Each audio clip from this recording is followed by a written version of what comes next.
All right, so there is some breaking news that's coming from Moscow, where the Kremlin has said that it will decide as to how and when to respond to Ukraine's latest daring strikes on Russian airbases, with President Putin personally informing the American President Donald Trump that retaliation is simply inevitable. The destruction of these long-range aircraft has enraged Moscow as Ukraine is bracing for what many believe could be a massive retaliatory strike. Now, the war has sharply intensified. Kharkiv is bearing the brunt of Moscow's fury, and Kharkiv's mayor, Ihor Terekov, has shared CCTV footage showing the moment of the strike on high-rise residential buildings and the surrounding area. In Ukraine's Poltava region, a deadly Russian missile strike targeted army training facilities, killing at least about 2 people. And this comes just days after a similar strike in Dnipropetrovsk that left about 12 soldiers dead and forced a high-ranking Ukrainian officer to resign. And Russia has continued to expand its focus beyond military sites. President Zelensky said that a Russian drone attack on a residential house in central Ukraine killed at least about 5 civilians, including 3 of the same family. Another missile strike in Kharkiv injured about 18 people, including 4 children.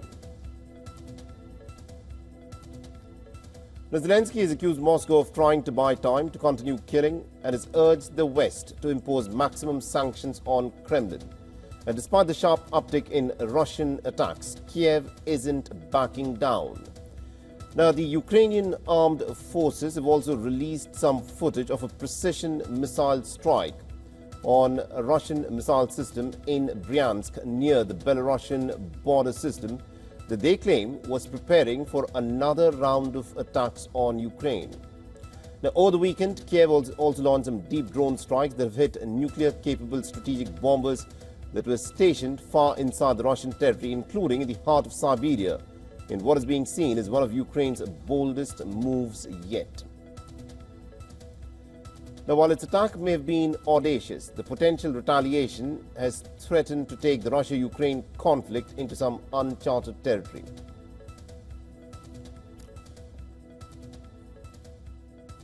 All right, now to give us more perspective in terms of how the Russia-Ukraine war is unfolding at this moment, we're joined on this broadcast by Mr. Dov Zakheim, who's a former Under-Secretary of Defense in George W. Bush's administration and currently a senior advisor at Center for Strategic and International Studies. Mr. Zakheim, thank you very much indeed for joining us here on WION. And let me start off by asking you this. You know, with the attacks that were staged by the Ukrainians to target the Russian nuclear bombers, it means that all bets are off and there are literally no red lines that will not be breached. In your assessment, was Kiev sending a message to the Kremlin? And if so, in your assessment, how will the Kremlin now respond to this attack by the Ukrainians? Well, certainly the Ukrainians were sending a message to the Kremlin that nothing is out of bounds. They were able to hit these airfields, some of them more than 2,000 miles away, obviously with help from inside Russia. And many of the aircraft that were destroyed were strategic bombers that the Russians cannot replace. These are old bombers. Bear bombers are very old. The backfire bombers are from the 1970s. The blackjacks are from the 1980s. We're talking about very old strategic bombers that cannot be replaced. Now, Kiev knew very well that there was going to be massive retaliation on the part of the Russians, and Mr. Putin pretty much told that to President Trump. But the one thing that holds the Russians back is that if they would respond with a nuclear response, that would trigger something that they don't know whether they could control, number one. Number two, depending on where the strike hits, there would be blowback inside Russia. And number three, Mr. Trump is known to react exceedingly strongly when he sees children killed. That's why he already called Putin crazy. We don't know, and Putin doesn't know, how Trump would respond to a nuclear attack. And so even though the Russians have been threatening this pretty much for 2 years, it hasn't happened. Kiev knew very well that they would be struck. That's not a surprise at all. But I think they took that into account. Right. Interesting. Now, this is a question a lot of people are asking because there were negotiations for a deal that were underway. Donald Trump was pushing really, really hard for a ceasefire deal.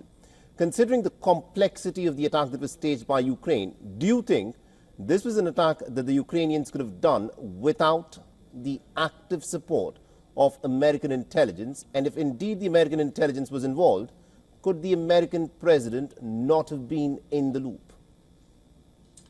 Well, obviously anything is possible. There isn't just American intelligence that could have helped them. The Europeans in particular are much more vocal and much more supportive right now of Ukraine than we in the United States are, even though we're still providing equipment and space support to the Ukrainians. But it's the Europeans, and they have some pretty good intelligence themselves, and they could have supplied that to the Ukrainians.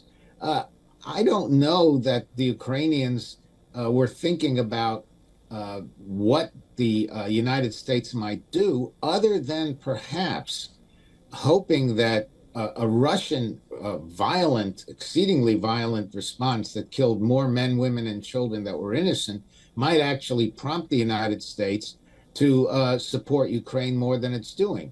So in many ways, it's standing what you might have thought on its head. Instead of breaking up these talks and angering the United States, the Ukrainians may have calculated that by breaking up the talks, attacking the Russians the way they have, provoking Putin, that might actually get Mr. Trump to react very strongly against the Russians, given what he's just said about Putin, and in spite of the hour's talk. Remember, they spoke for an hour and Putin did not give an inch to Mr. Trump. That indeed is true, and that's a very interesting assessment that you've made, that this attack could in fact get the United States to support Ukraine much more firmly. We'll of course have to wait and watch as to how things unfold there between Russia and Ukraine. But thank you very much indeed, Mr. Zakhaev, for joining us with that perspective there. Thank you for having me.